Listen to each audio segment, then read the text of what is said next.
ቤተሰቦቼን አንድ አካል እንዳጣው ነው የምቆጥረው ብሏል የአሜሪካኑ ፕሬዝዳንት ዶናልድ ትራምፕ። ለምንድነው የኚህ ፖለቲከኛ ድንገተኛ ሞት ዓለምን እያነጋገረ ያለው? በአሜሪካን ውስጥ ምንስ ይፈጥራል? ምን አይነት ሰው ነበሩ የሚለውን ነገር ትንሽ እንመልከት። እጅግ በጣም ፓወርፉል የነበሩ ሰው ነበሩ። በጣም ማቹርድ የሆነ ፖለቲከኛ ናቸው። በተጨማሪም እንግዲህ በሁለቱ ፓርቲዎች መካከል ማለትም በሪፐብሊካንና በዲሞክራት መካከል እንደ ድልድይ ተደርገው የሚታወቁ ሰው ነበሩ። በሁለቱም ፓርቲዎችና በሁለቱ ፓርቲዎች ውስጥ በሚገኙ አመራሮች እጅግ በጣም ሪስፔክትድ የሆኑና የተከበሩ ሰው ነበሩ ምንም እንኳን ሪፐብሊካን አባል ቢሆኑ። ታዲያ የአሜሪካኑ ፕሬዝዳንት ዶናልድ ትራምፕ እጅግ በጣም ነው ያዘኑት። ማዘን ብቻ አይደለም እሳቸውን ከደቂቃዎች በፊት ማለትም ከሞታቸው ከደቂቃዎች በፊት በስልክ እያዋሯቸው እንደነበሩና የመጨረሻው ሰው በስልክ ያዋራቸው እሳቸው እንደሆኑ እየተናገሩ ይገኛሉ። ታዲያ ቀደም እንደነገርኳችሁ ከሞታቸው ከአንድ ቀን በፊት ማለትም አርብ ዕለት ዩክሬን ነበሩ። ለምትመለከቱ በዩክሬን የሚገኝ የድሮን ፋብሪካም ሲጎበኙ ነው በዩክሬን በመገኘት ከዜሌንስኪ ጋርም ተገናኝተው ነበረ። የአሜሪካኑ ፕሬዝዳንት ዶናልድ ትራምፕም ከደቂቃዎች በፊት ከሞታቸው ከደቂቃዎች በፊት ሳናግራቸው የድካም ስሜት ብቻ ነበረ የነበረባቸው በረጅም ጉዞ ምክንያት እንጂ ሌላ ምንም ነገር አልነበረባቸውም። እንደ ቤተሰቤ አንድ አካል አድርጌ ነበር የምመለከታቸው፣ የቤተሰቦቼን አንድ አካል እንዳጣው ነው የምቆጥረው ብሏል የአሜሪካኑ ፕሬዝዳንት ዶናልድ ትራምፕ። እስራኤል ጠቅላይ ሚኒስትር እጅግ በጣም ከባድ የሆነ ሀዘናቸውን እየገለጹ ይገኛሉ።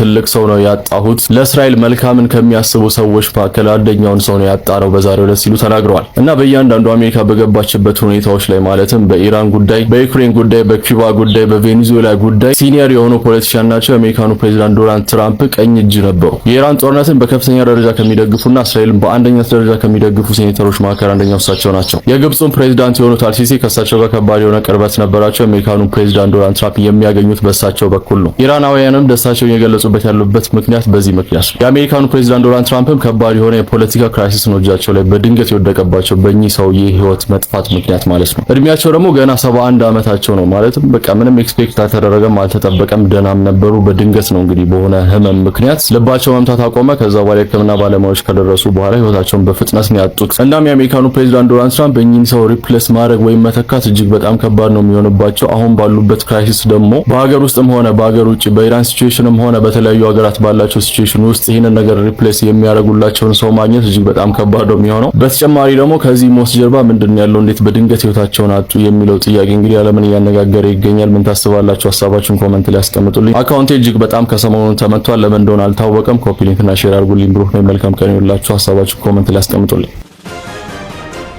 የኢትዮጵያው አትሌት ቤተሰቦቹን ለመጠየቅ ትውልድ ቀዬው ሄዶ በድንገት ህይወቱ አለፈ።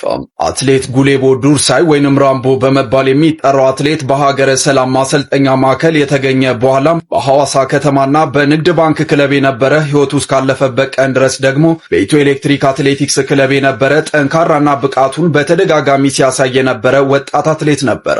አትሌቱ ለእረፍት ቤተሰቦቹን ለመጠየቅ ታዲያ ወደ ደቡብ ኦሞ ዞን ሃና ወረዳ ባቀናበት ወቅት ነው በድንገት ከዚህ ዓለም በሞት መለየቱ ቤተሰቡንና የአትሌቲክስ ቤተሰቡን ያሳዘነው። ለሟች ቤተሰቦቹ፣ ወዳጅ ዘመዶቹ እንዲሁም ለመላው የአትሌቲክስ ቤተሰብ መጽናናትን እናት መረጃ እየተመኘም የአትሌቱ ህልፈት ህይወት ምክንያት አስመልክቶ አዲስ ነገር ካለ መረጃውን ጠቅላይ ሚኒስትር ዶክተር አብይ አህመድ የደብረ ማርቆስ አየር ማረፊያ መርቀው በከፈቱበት ወቅት ባደረጉት ንግግር በአማራ ክልል ያለውን የጸጥታ ቀውስ አስከፊነት ጥልቀት በተዘዋዋሪም በይፋ ማምነዋል። ጠቅላይ ሚኒስትሩ በክልሉ ባለው አለመረጋጋት ምክንያት የትራንስፖርትና የሰዎች ነጻ የመንቀሳቀስ መብት በከፍተኛ ደረጃ መገደቡን ሲገልጹ በአሁኑ ወቅት በአካባቢው ካለው የጸጥታ መበላሸት የተነሳ ከደብረ ማርቆስ ወደ ደጀን በመኪና መጓዝ የማይቻልበት ደረጃ መደረሱን በይፋ ጠቁመዋል።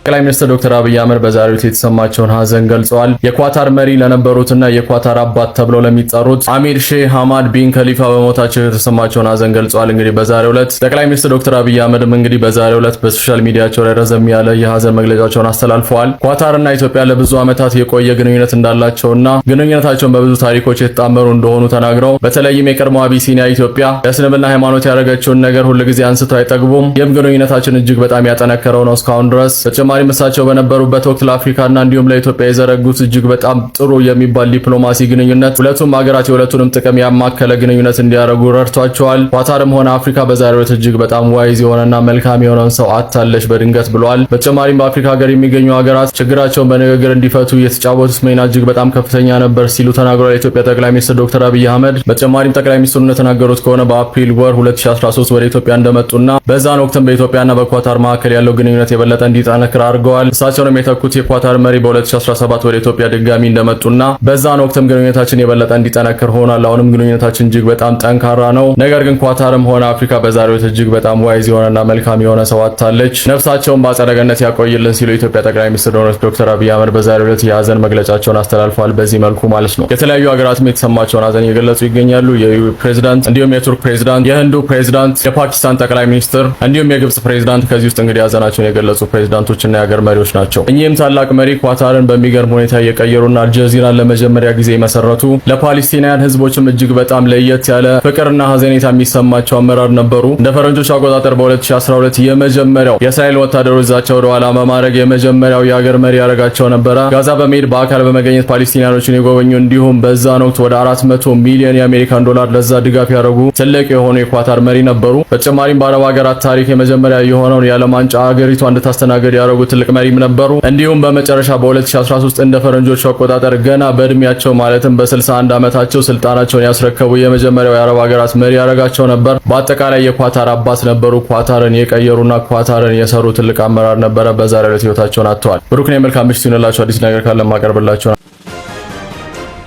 ሮቦቶቹ ልክ እንደ ሰው ልጅ ቃል ተገባብተው ድል ባለ ሰርግም ተጋብተዋል። የተለያየ ጭፈራና ሁነትም ነበረው። እንዲሁም ደግሞ ቃል ኪዳንም ተለዋውጠው አሁን ላይ እንግዲህ ከወደ ሞስኮ የወጣው ነገር እጅግ የሚያስገርም ነው። እጹብ ድንቅ የቴክኖሎጂ ክስተት በሞስኮ የተፈጸመው ያልተለመደ የሮቦቶች ሰርግም እንግዲህ ዓለም ላይ መነጋገሪያ ሆኗል። የሮቦቲክስና የሰው ሰራሽ አስተዋጽኦ ወይም ደግሞ ኤአይ ቴክኖሎጂ የደረሰበት የፈጠራ ምጥቅ የሚያሳይና አንድ አስደናቂ ኩነት እንግዲህ በሩሲያ ዋና ከተማ ሞስኮም ተመዝግቧል። ታዲያ የሮቦቶች ጋብቻ በህግ ፊት የጸና እውነተኛ ትስስር ባይሆንም ማለት ነው ማህበራዊ መስተጋብርና እንዲሁም ደግሞ የቴክኖሎጂ የዕለት ተዕለት ውህድ ለማሳየትም ታስቦ የተዘጋጀ ምሳሌያዊ ኩነት ነው ተብሏል። ስነ ስርዓቱም እንግዲህ ልክ እንደ እውነተኛ የሰው ልጅ ሰርግ ማለት ነው ሙዚቃ፣ ዳንስና ልዩ ልዩ የቃል ኪዳን ልውውጥና በርካታ ታዳሚ እንግዶችም ያካተተም ነበርም ተብሏል። እንግዲህ ሮቦቶቹ በውስጣቸው በተቀናበረ ዘመናዊ የሰው ሰራሽ አስተዋጽኦ ቴክኖሎጂ አማካኝነት ለዋወጡት የቃል ኪዳን ስሜት ቀስቃሽና እንዲሁም ደግሞ ዲጂታላዊ ይዘት የነበረውም ነበር። ታዲያ ሙሽራው ሮቦትን በህይወቱ አልጎሪዝም ሁሉ አብሮ ለመሆንም እንግዲህ ቃሉን ሰጥቷል ማለት ነው።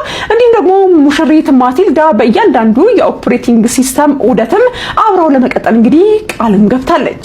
ከባህላዊ የጋብቻ ቀለበት ይልቅ ማለት ነው በመካከላቸው ያለው የሞገድ ቁርኝት የሚገልጽ ልዩ የእጅ አምባርም መለዋወጣቸውም ተገልጿል።